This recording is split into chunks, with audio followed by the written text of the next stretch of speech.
അപ്പോൾ ഗൈസ് നമ്മൾ പുതിയ വീഡിയോ വന്നേക്കാണ്. വേറെ ഒന്നല്ല, നമ്മളെ പ്ലാറ്റിനം റെഡ് ഡംബേഴ്സിൻ്റെ ടാങ്ക് നോക്കിയപ്പോൾ അതിൽ ചെറിയ മീൻകുഞ്ഞിനെ കണ്ടു. പിന്നെ അതിന് നമുക്ക് പിടിക്കണം. അതിനായി നമ്മളൊരു പാത്രം ആദ്യം എടുത്തിട്ടുണ്ട്. ഇനി ആ പാത്രത്തിൽ വെള്ളം നിറച്ചിട്ട് മെല്ലെ പിടിക്കാം. അതിനായിട്ട് നമ്മൾ ചെറിയ വല എടുത്തിട്ടുണ്ട്. നമുക്ക് മെല്ലെ പിടിക്കാം. അത് പിടിക്കുന്ന സമയത്ത് നോക്കേണ്ട ഒരു മീനിന് മുറിവൊന്നും ഉണ്ടാകാൻ പാടില്ല. അപ്പോൾ നമ്മളതിന് മെല്ലെ മുറിവൊന്നും ഉണ്ടാവാതെ മെല്ലെ പിടിച്ചിട്ടുണ്ട്. അപ്പോൾ നമ്മൾ കുറേ നോക്കിയിട്ട് ആകെ ഒരു മീൻകുഞ്ഞിനെ കണ്ടുള്ളൂ. അപ്പോൾ ഇത് പിറ്റേ ദിവസമാണ്. പിറ്റേ ദിവസം നമ്മൾ അതിൽ വന്ന് നോക്കിയപ്പോൾ കുറച്ചുകൂടി മീൻകുഞ്ഞുങ്ങളെ കണ്ടു. അപ്പോൾ നമ്മൾ വലയെടുത്ത് മെല്ലെ ഓരോന്നായി പിടിക്കാൻ പോവുകയാണ്. നമുക്ക് മീനുകളെ ഓരോന്നോരോന്നായി പിടിക്കാം.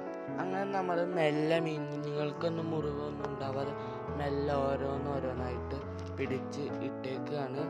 അപ്പോൾ നമ്മൾ ഫൈനലി ഒക്കേനെ പിടിച്ചിട്ടുണ്ട്. അപ്പോൾ ഒരു 5 or 6 എണ്ണമാണ് ആകെ കിട്ടിയത്. അപ്പോൾ ഇന്നത്തെ വീഡിയോ ഇഷ്ടമുള്ള വീഡിയോ ഇഷ്ടമായിലേക്ക് നമ്മൾ ചാനൽ കൂടെ സബ് പുതിയ വീടിനേരെ എല്ലാവർക്കും ബൈ ബൈ.